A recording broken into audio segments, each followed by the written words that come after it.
ഇന്നത്തെ യുവതലമുറ ജീവിതം ആസ്വദിക്കാനുള്ളതാണെന്നാ പറയുന്നത്. സിറാജെ, നിങ്ങൾ തൊണ്ട പൊട്ടിയിട്ട് എത്ര വഴു പറഞ്ഞിട്ടും കാര്യമില്ല, ഞങ്ങൾ നന്നാകുകയില്ല.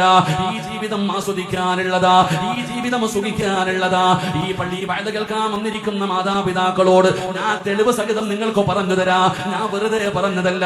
ജമാഅത്തിന്റെ പ്രസിഡന്റ് ആകട്ടെ, ഇവിടത്തെ കമ്മിറ്റിക്കാരനാകട്ടെ, ഹജ്ജ് ചെയ്തവനാകട്ടെ, ഉംറ ചെയ്തവനാകട്ടെ, വഴു കേൾക്കുന്നവനാകട്ടെ, എന്റെ പ്രിയപ്പെട്ട ഉമ്മമാരെ, ഹിജാബമിട്ട് കയ്യിൽ തസ്ബീഹും പിടിച്ച് ലാ ഇലാഹ ഇല്ലല്ലാഹ് എന്ന് പറഞ്ഞ് അല്ലാഹനെ ഭയന്ന് ജീവിക്കുന്ന പെണ്ണാകട്ടെ, നിങ്ങളോട് ഞാൻ പറയുകയാണ്, ഇന്ന് നമ്മളുടെ മക്കൾക്ക് അല്ലാഹുവേ മരണത്തിനു ശേഷമുള്ള ജീവിതത്തിൽ വിശ്വാസമില്ല. ഇന്നത്തെ കുട്ടികൾക്ക് എന്റെ പ്രിയപ്പെട്ടവരെ പല കാര്യങ്ങളിലും വിശ്വാസമില്ല എന്നുള്ളത്. ഈ താടിയും തഴമ്പോൾ ആൾക്കാരോട് ഞാൻ തെളിവ് പറഞ്ഞുതരാം. ഇന്ന് വഴുത് കഴിഞ്ഞു, നിങ്ങൾ വീട്ടിൽ ചെന്നു, രാത്രി കിടന്നുറങ്ങുന്ന സമയം നിങ്ങളുടെ മക്കളോട് നിങ്ങൾ പറയുകയാ, മോനെ സ്വർഗം ഉണ്ടടാ. ഉമ്മാന്റെ ഏറ്റവും വലിയ ആഗ്രഹം, വാപ്പയുടെ ഏറ്റവും വലിയ ആഗ്രഹം സ്വർഗത്തിൽ പോകണമെന്ന നബിതങ്ങൾ പറഞ്ഞ ഒരു ഹദീസ് നിങ്ങൾ മകനോട് പറയണം. നിങ്ങളുടെ മക്കളോട് നിങ്ങൾ പറയുകയാ, ഇന്ന ഫിൽ ജന്നത്തിലെ ഷജറ.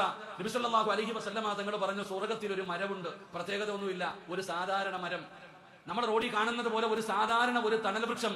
ഒരാൾ വാഹനപ്പുറത്ത് സ്വർഗത്തിലെ ഒരു മരത്തിന്റെ ചുവട്ടിലൂടെ ഒരാഴ്ചയോ ഒരു കൊല്ലമോ 10 വർഷമോ അല്ല, 100 വർഷം ഒരു മനുഷ്യന് സ്വർഗത്തിലെ ഒരു മരത്തിന്റെ ചുവട്ടിലൂടെ വാഹനത്തിൽ സഞ്ചരിച്ചാലും ലാ യഖ്തഉഹ, അവന് വിട്ടുകിടക്കാൻ കഴിയില്ല എന്ന് നബി മുഹമ്മദ് മുസ്തഫ. ഉറക്കെ പറഞ്ഞ നബി മുഹമ്മദ് മുസ്തഫ. ഈ താടിയും തഴമ്പുള്ള ഏതെങ്കിലും ഒരു വാപ്പ വീട്ടിൽ പോയിട്ട് മോനോട് പറഞ്ഞേ, മോൻ വാപ്പാന്റെ മുഖത്ത് നോക്കിയിട്ട് ചോദിക്കും, എന്തൊരു തള്ളലാ വാപ്പ നിങ്ങൾ തള്ളട, ഇത് എന്താപ്പ പടച്ചാനെ, 100 വർഷം സഞ്ചരിച്ചാലും വിട്ടുകിടക്കാൻ പറ്റാത്ത ഒരു വലിപ്പമുള്ള മരവോ, അതെന്ത് മരവാ?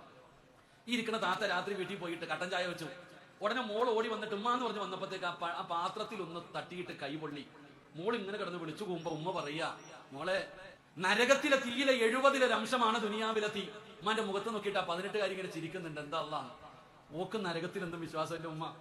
ഇന്നത്തെ കുട്ടികൾക്ക് നരകമോ അല്ലെങ്കിൽ അങ്ങോട്ടുള്ള ജീവിതത്തെ കുറിച്ച് സ്വർഗം എന്ന് പറഞ്ഞാൽ സ്വപ്ന ലോകം എന്ന് പറയുക, ഒന്നിനും വിശ്വാസമില്ല. അവരിങ്ങനെ നടക്കുക, അവരുടെ ജീവിതം, അവർ പറയുന്ന ഒരു കാര്യം ജീവിതം ആസ്വദിക്കാനുള്ളതാണെന്നാ. അള്ളാഹു നമ്മുടെ മക്കളെ കാത്തിരക്ഷിക്കുമാറാകട്ടെ.